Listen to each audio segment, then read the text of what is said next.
সালামু আলাইকুম। আসছে ঈদুল আজহা। আজকে আমি আপনাদেরকে খুব সহজেই গরুর মাংসর তেহারি রান্না করে দেখাবো প্রেসার কুকারে। ঝটপট 30 মিনিটে এই তেহারি রান্না করা যায়। তেহারি রান্নাটা ভালো লাগলে অবশ্যই চ্যানেলটা সাবস্ক্রাইব করবেন। ফেসবুক থেকে দেখলে পেজটি ফলো করে রাখবেন। প্রথমে আমি কিছু বাদাম নিয়ে নিচ্ছি। এটা হচ্ছে কাজু বাদাম, পেস্তা বাদাম, চীনা বাদাম, আলু বোখরা, কাঠবাদাম। আর এখানে আমি বড় বড় করে গরুর মাংসগুলো নিয়ে নিয়েছি। এখন আমি প্রেসার কুকারে রান্না করে নিই। চুলার উপর প্রেসার কুকারটা বসিয়ে দিয়ে দিচ্ছি সরিষার তেল 1/2 কাপ। দিয়ে দিলাম 2টা দারচিনি, 3টা সাদা এলাচ, কয়েকটা লবঙ্গ, গোলমরিচ।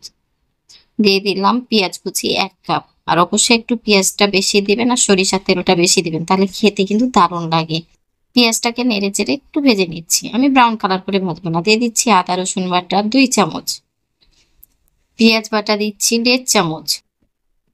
আর এইভাবে তেহারি রান্না করলে খেতে কিন্তু দারুণ হয়, ঝটপট হয়ে যায়। 30 মিনিটে আপনার তেহারি রান্না হয়ে যাবে।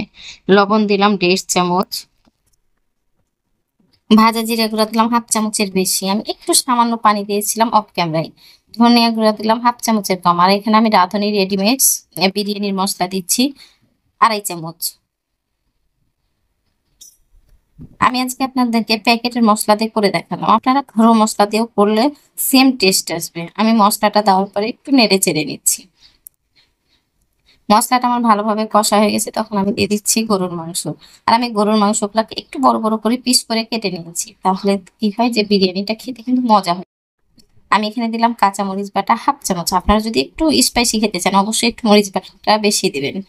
সামান্য পানি দিয়ে একটু নেড়ে চেড়ে দিচ্ছি।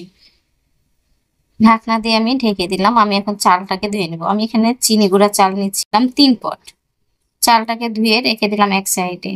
ঢাকনাটাকে উঠে আমি দিচ্ছি টমেটো সস 2 চামচ। যদি আপনাদের টমেটো থাকে তাহলে অবশ্যই একটা টমেটোকে কিউব করে কেটে দিবেন, তাহলে বিরিয়ানিটা খেতে কিন্তু দারুণ হয়, কালারটা খুব সুন্দর আসে।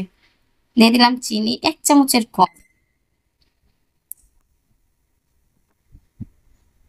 দিয়ে দিচ্ছি টক দই 3 চা চামচ।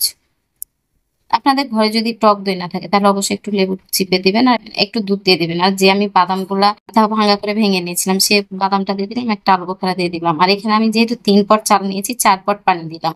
আপনারা যে পটে চাল নেবেন সে পটে পানি দিবেন, তাহলে পারফেক্ট বিরিয়ানিটা ঝরঝরে হবে। চালটাকে 2-3 বার ধুয়ে আমি এক সাইডে রেখে দিয়েছিলাম। পানিটা আমার ভালোভাবে ফুটে এসেছে, তখন চালগুলোকে দিয়ে দিলাম। দিয়ে দিচ্ছি 5টা কাঁচামরিচ। চালটাকে দেওয়ার পর একটু খুন্তি দিয়ে নেড়ে দিলাম। আমি এখন দিয়ে দিচ্ছি ঘি 1 চামচ। আপনারা ঘিটা পরেও দিতে পারেন। দেখেন আমার পানিটা ফুটে এসেছে, তখন আমি ঢাকনার মুখটাকে লাগিয়ে দিলাম। একটা সিটি দিয়ে দিচ্ছি। আমার সিটিটা দেওয়া হয়েছে, সিটিটা বসে গেছে, তখন ঢাকনাটা উঠে দেখেন কত বিরিয়ানি ঝরঝরি হয়েছে আর কালারটা কি সুন্দর হয়েছে। আমি এখন বিরিয়ানিটাকে একটা সার্ভিং প্লেটে উঠে নিলাম। যেহেতু আসছে কুরবানি ঈদে, তো আমরা কম বেশি সবাই কাজ করে থাকি, ক্লান্ত শরীরে যদি আমরা প্রেসার কুকারে ঝটপটে ভাবে বিরিয়ানি রান্না করি খেতে দারুণ হয়। আর বাচ্চা কাচ্চাও যেহেতু বিরিয়ানি খাওয়ার জন্য একটা আবদার করে, বাচ্চার কাচ্চার আবদারও পূরণ হলো।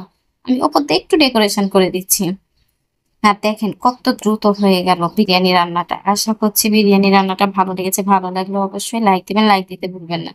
যারা চ্যানেলটা সাবস্ক্রাইব করেছেন তাদেরকে তো অসংখ্য ধন্যবাদ। যারা চ্যানেলটা সাবস্ক্রাইব করেননি প্লিজ চ্যানেলটা সাবস্ক্রাইব করেন। আপনাদের একটা সাবস্ক্রাইব আমার জন্য অনেক মূল্যবান। আর অবশ্যই কমেন্ট করে জানাবেন বিরিয়ানি রান্নাটা কেমন হয়েছে। আর বন্ধুদের সাথে বেশি বেশি শেয়ার করবেন। আল্লাহ হাফেজ।